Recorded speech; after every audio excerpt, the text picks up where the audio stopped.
আসসালামু আলাইকুম ওয়া রাহমাতুল্লাহ। শ্রমজীবী জনতা গড়ে তোলা একতা ফেসবুক পেজের পক্ষ থেকে সকলকে জানাচ্ছি শুভেচ্ছা। এই শ্রমজীবী জনতা গড়ে তোলা একতা ফেসবুক পেজটি এমন একটি প্ল্যাটফর্ম যেখানে শুধু শ্রমিকদেরকে নিয়েই কথা বলা হয়। শ্রমিকদের সাথে যদি কেউ অন্যায় করে থাকে সেটার বিরুদ্ধে কথা বলা হয়। হতে পারে সেই মালিক পক্ষ, কোনো ফ্যাক্টরি, অথবা এই শ্রমিকদের নেতা সেজে যারা দালালি করে যাচ্ছেন তাদের বিরুদ্ধেও আমরা কথা বলে থাকি। অতএব সকল গার্মেন্টস শ্রমিক এবং অন্যান্য যত শ্রমিক আছেন সকলকে বলবো আমার শ্রমজীবী জনতা গড়ে তোলা একতা ফেসবুক পেজের সাথে থাকবেন ইনশাআল্লাহ। কারণ এবং আমাদের এই কার্যকলাপগুলো চলতেই থাকবে। হতে পারে সে মালিক পক্ষ অথবা আমাদের নিজেদের ঘরের দালাল শ্রমিক নেতা। তো আমি আবার বলবো, যারা আমাদের এই পেজটা এখনো ফলো করেন নাই অথবা ভিডিও শেয়ার দেন নাই, দয়া করে আমাদের ফেসবুক পেজের সাথে থাকবেন ইনশাআল্লাহ।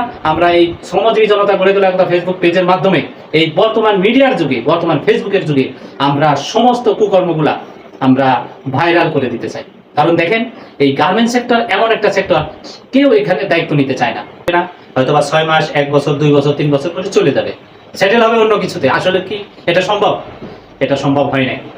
আজও পর্যন্ত আমি দেখি নাই যে 1 বছরের টার্গেট নিয়ে গার্মেন্টস সেক্টরে কাজ করতে এসে সে 1 বছরে চলে যেতে পারছে। আর এর ভিতরেই তার উপরে অনেক নির্যাতন, অনেক জুলুম তার সহ্য করতে হয়েছে। তো মানুষ আসে যায়, কেউ কথা বলে না। এভাবেই করতে করতে আমাদের গার্মেন্টস শ্রমিকদের ভিতরে গার্মেন্টস শ্রমিক নেতারা আমাদেরকে পুঁজি করে, আমাদের গার্মেন্টস শ্রমিকদেরকে পুঁজি করে তারা দেশের বাইরে থেকে আমাদের হেল্প করার কথা বলে, আমাদেরকে নিয়ে কাজ করার কথা বলে তারা বিভিন্ন ফেডারেশনের নাম দিয়ে গার্মেন্টসের শ্রমিকদেরকে নিয়ে কাজ করে এবং হেল্প করে। এইরকম নাম দিয়ে বাইরে দেশের থেকে বিভিন্ন ফান্ড কালেকশন করে তারা নিজেদের আখের গোছাচ্ছে। কিন্তু আমরা শ্রমিকরা এক ফ্যাক্টরি থেকে আরেক ফ্যাক্টরি, আরেক ফ্যাক্টরি থেকে আরেক ফ্যাক্টরি পরিবর্তন হতেই আছি। হ্যাঁ, কিন্তু এই নেতারা কিন্তু নেতাদের চেয়ারেই বসে আছে। আর এই নেতারা দুর্নীতি করার সুযোগ পেয়ে যাচ্ছে। 23 সালে যে আমাদের গার্মেন্টস শ্রমিকদের নিম্নতম মজুরি ছিল, দাবি ছিল 23,000 টাকা। সর্বনিম্ন বেতনের দাবি ছিল 23,000 টাকা। আপনারা জানেন সেই 23,000 টাকা করা সম্ভব হয়নি। কারণ আমাদের পঞ্চপাণ্ডব নামে 5টা নেতা, 5টা শ্রমিক সংগঠনের নেতা মালিক পক্ষের সাথে রাতারাতি হোটেল রেডিসনে বসে তারা আতায়াত করে 12,500 টাকা তারা মেনে নেয়। এর ফলে আমাদের 23,000 টাকা বেতনের জায়গায় মাত্র 12,500 টাকা তারা দেয়। এবং এই যার জন্য আমাদের শ্রমিকরা 4 জন শ্রমিক জীবন দিয়েছেন, অসংখ্য শ্রমিক চাকরিচ্যুত হয়েছেন এবং অনেক লোক জেল খেটেছেন এবং অনেক লোকের নামে গায়েবী মামলা দেওয়া আছে। তো এত কিছুর বিনিময়ে আমাদের গার্মেন্টস শ্রমিকদের নেতা সেজে, আমাদের নেতা সেজে যারা বড় অঙ্কের টাকা খেয়ে মালিকের কাছ থেকে তারা ব্যবসা করে যাচ্ছে, তো তাদেরকে আমাদের চিহ্নিত করতে হবে। এই মিডিয়ার যুগে আমাদের থেমে থাকার সময় নেই। এটা ফেসবুক পেজ খুলেও সেখানে প্রতিবাদ করতে পারেন।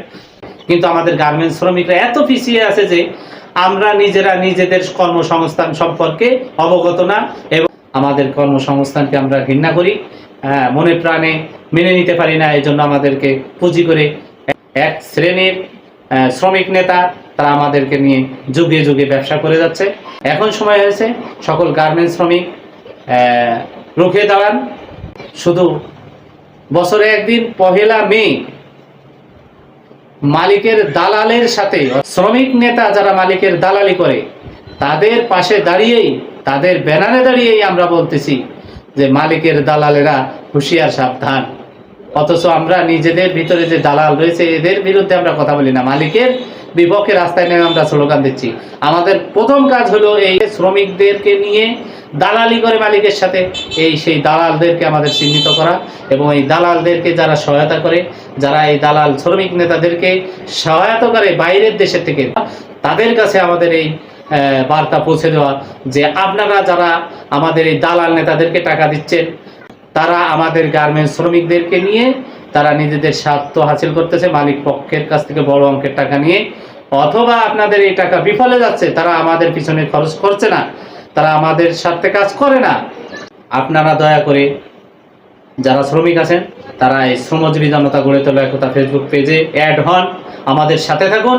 আমাদেরকে কাজ করে যেতে হবে প্রত্যেকটা দিন, প্রত্যেকটা মাস, প্রতিটা বছর। কারণ ওই একদিনের আশায় থেকে আমাদের লাভ নেই। একদিনে রাস্তায় চিল্লায় গলা ফাটাই লাভ নেই, কোনো কিছু হচ্ছে না। তো আমাদের ঘর আগে সাজাইতে হবে, ঘরের ভিতরে যেগুলো দালাল আছে, ঘরের ভিতরে যেগুলো চোর আছে, এইগুলোকে আগে ছাঁটাই করতে হবে এবং এদেরকে যারা অর্থ সহায়তা করে তাদের কাছে আমাদের মেসেজ পাঠাতে হবে। সেই লক্ষ্যকে সামনে রেখে আমরা কাজ করে যাচ্ছি। ইনশাল্লাহ আপনারা যারা এই গ্রুপের সদস্য আছেন, আমাদের হোয়াটসঅ্যাপ গ্রুপে অথবা ফেসবুক পেজের যারা ফলোয়ার আছেন, আমাদের এই প্রচারণাগুলা শেয়ার দিয়ে দেবেন, আমাদের এই প্রচারণাগুলা সবার কাছে পৌঁছে দিবেন ভিডিও শেয়ার দেওয়ার মাধ্যমে। আজ এই পর্যন্তই, আল্লাহ হাফেজ।